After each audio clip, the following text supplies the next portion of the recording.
ನಮಸ್ಕಾರ ಎಲ್ಲರಿಗೂ Kannada cook book YouTube ಚಾನೆಲ್ಗೆ ಸ್ವಾಗತ. ಇವತ್ತಿನ special recipe tomato egg biryani.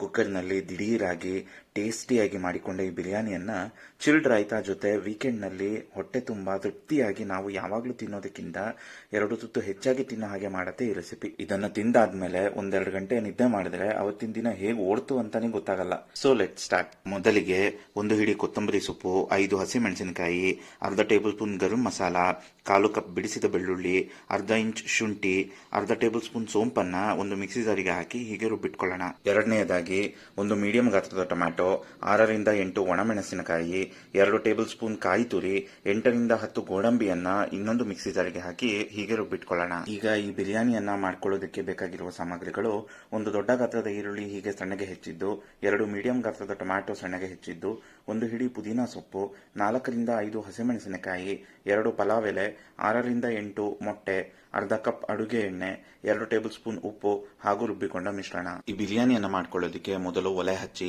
ಅದರ ಮೇಲೆ ಒಂದು ಕುಕ್ಕರ್ ಅನ್ನ ಇಡ್ತಾ ಇದ್ದೇನೆ. ಕುಕ್ಕರ್ ಬಿಸಿಯಾದ ನಂತರ ಕುಕ್ಕರ್ಗೆ ಅಡುಗೆ ಎಣ್ಣೆಯನ್ನು ಸೇರಿಸ್ಕೊಳ್ತಾ ಇದ್ದೇನೆ. ಅಡುಗೆ ಎಣ್ಣೆ ಬಿಸಿಯಾದ ನಂತರ ಕುಕ್ಕರ್ಗೆ ಪಲಾವ್ ಎಲೆಯನ್ನು ಸೇರಿಸ್ಕೊಳ್ಳೋಣ. ಪಲಾವ್ ಎಲೆಯನ್ನು ಸೇರಿಸಿ 2 ನಿಮಿಷ ಬಾಡಿಸ್ಕೊಂಡ ನಂತರ ಕುಕ್ಕರ್ಗೆ ಹೆಚ್ಚಿಟ್ಟುಕೊಂಡ ಈರುಳ್ಳಿಯನ್ನು ಸೇರಿಸಿಕೊಂಡು ಈರುಳ್ಳಿ ಕಂದು ಬಣ್ಣ ಬರುವವರೆಗೂ ಹುರಿದುಕೊಳ್ಳೋಣ. ಹೀಗೆ ಈರುಳ್ಳಿ ಕಂದು ಬಣ್ಣಕ್ಕೆ ತಿರುಗಿದ ನಂತರ ಕುಕ್ಕರ್ಗೆ ಬಿಡಿಸಿಟ್ಟುಕೊಂಡ ಪುದೀನಾ ಸೊಪ್ಪನ್ನು ಸೇರಿಸಿಕೊಂಡು ಸ್ವಲ್ಪ ಹೊತ್ತು ಬಾಡಿಸ್ಕೊಳ್ಬೇಕಾಗತ್ತೆ. ಹೀಗೆ ಪುದೀನಾ ಸೊಪ್ಪನ್ನು ಬಾಡಿಸ್ಕೊಂಡ ನಂತರ ಕುಕ್ಕರ್ಗೆ ಹಸಿಮೆಣಸಿನಕಾಯಿಯನ್ನ ಸೇರಿಸಿಕೊಂಡು ಬಾಡಿಸ್ಕೊಳ್ಬೇಕಾಗತ್ತೆ.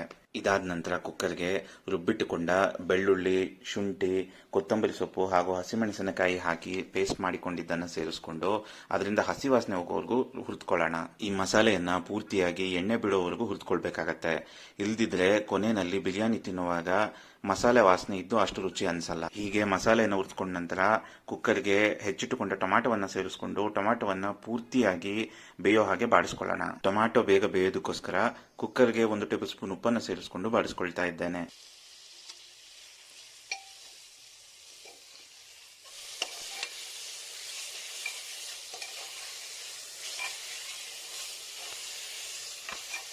ಎಲ್ಲಾ ಮಸಾಲಾ ಪದಾರ್ಥಗಳು ಪೂರ್ತಿಯಾಗಿ ಬೆಂದು ಹೀಗೆ ಎಣ್ಣೆ ಬಿಟ್ಟ ನಂತರ ಕುಕ್ಕರ್ಗೆ ರುಬ್ಬಿಟ್ಟುಕೊಂಡ ಒಣಮೆಣಸಿನಕಾಯಿ ಹಾಗೂ ಕಾಯಿ ತುರಿಯ ಪೇಸ್ಟ್ ಅನ್ನು ಸೇರಿಸಿಕೊಂಡು ಬಾಡಿಸ್ಕೊಳ್ಳೋಣ.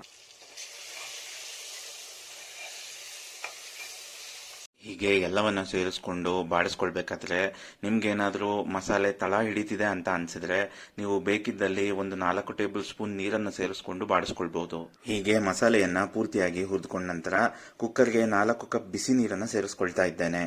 ನಾನು ಇಲ್ಲಿ 2 ಕಪ್ ಅಕ್ಕಿಯನ್ನು ಬಳಸಲಿದ್ದೇನೆ, ಆದ್ದರಿಂದ 4 ಕಪ್ ನೀರು. ಹೀಗೆ ನೀರನ್ನು ಸೇರಿಸ್ಕೊಂಡು ಕಲಸಿ ಇದರ ರುಚಿಯನ್ನು ನೋಡಬೇಕು.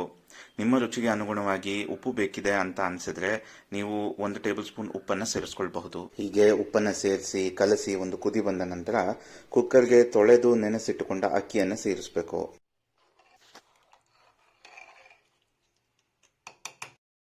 ಹೀಗೆ ಕುಕ್ಕರ್ಗೆ ಅಕ್ಕಿಯನ್ನು ಸೇರಿಸಿ ಒಮ್ಮೆ ಕಲಸಿ ಅಕ್ಕಿ ಒಂದು 60% ಬೆಂದಿದೆ ಅಂದಾಗ ಕುಕ್ಕರ್ಗೆ ಒಂದೊಂದಾಗಿ ಮೊಟ್ಟೆಯನ್ನು ಒಡೆದು ಸೇರಿಸ್ಕೊಳ್ಳೋಣ. ಹೀಗೆ ಕುಕ್ಕರ್ಗೆ ಒಂದೊಂದಾಗಿ ಮೊಟ್ಟೆಗಳನ್ನು ಸೇರಿಸಿಕೊಂಡು ಕದಲಿಸದೆ ಕುಕ್ಕರ್ ಮುಚ್ಚಳವನ್ನು ಮುಚ್ಚಿ ಗ್ಯಾಸ್ ಫ್ಲೇಮ್ ಅನ್ನ ಹೈನಲ್ಲಿ ಇಟ್ಕೊಂಡು ಒಂದು ವಿಷಲ್ ಅನ್ನು ತೆಗೆದುಕೊಂಡು ಗ್ಯಾಸ್ ಫ್ಲೇಮ್ ಅನ್ನು ಆಫ್ ಮಾಡಿ ಕುಕ್ಕರ್ ಇಂದ ಪ್ರೆಷರ್ ಹೋದ್ಮೇಲೆ ಕುಕ್ಕರ್ ಅನ್ನ ತೆಗೆದು ಬಿರಿಯಾನಿಯನ್ನ ಬಿಸಿಬಿಸಿಯಾಗಿ ರೈತಾ ಜೊತೆ ಸರ್ವ್ ಮಾಡಿಕೊಂಡ್ರೆ ಟೊಮೆಟೊ ಎಗ್ ಬಿರಿಯಾನಿ ತಿನ್ನಲು ರೆಡಿ. ಈ ರೆಸಿಪಿ ನಿಮ್ಗೆ ಇಷ್ಟ ಆಯ್ತಾ? ಹಾಗಿದ್ರೆ ಈಗಲೇ ಈ ರೆಸಿಪಿಯನ್ನು ಟ್ರೈ ಮಾಡಿ ಹೇಗೆ ಬಂತು ಅಂತ ನಮಗೆ ಕಮೆಂಟ್ ಮಾಡಿ ತಿಳಿಸಿ. ಜೊತೆಗೆ ಕೂಡಲೇ Kannada cook book YouTube channel ಅನ್ನು ಸಬ್ಸ್ಕ್ರೈಬ್ ಮಾಡ್ಕೊಳ್ಳಿ. ಪ್ರತಿದಿನ ಇದೇ ತರಹದ ಟೇಸ್ಟಿ ರೆಸಿಪಿಗಳನ್ನ ನಾವು ನಮ್ಮ ಚಾನೆಲ್ನಲ್ಲಿ ಶೇರ್ ಮಾಡ್ತಾ ಇರ್ತೇವೆ. ಈ ವಿಡಿಯೋವನ್ನು ನೋಡಿದ್ದಕ್ಕೆ ಧನ್ಯವಾದಗಳು.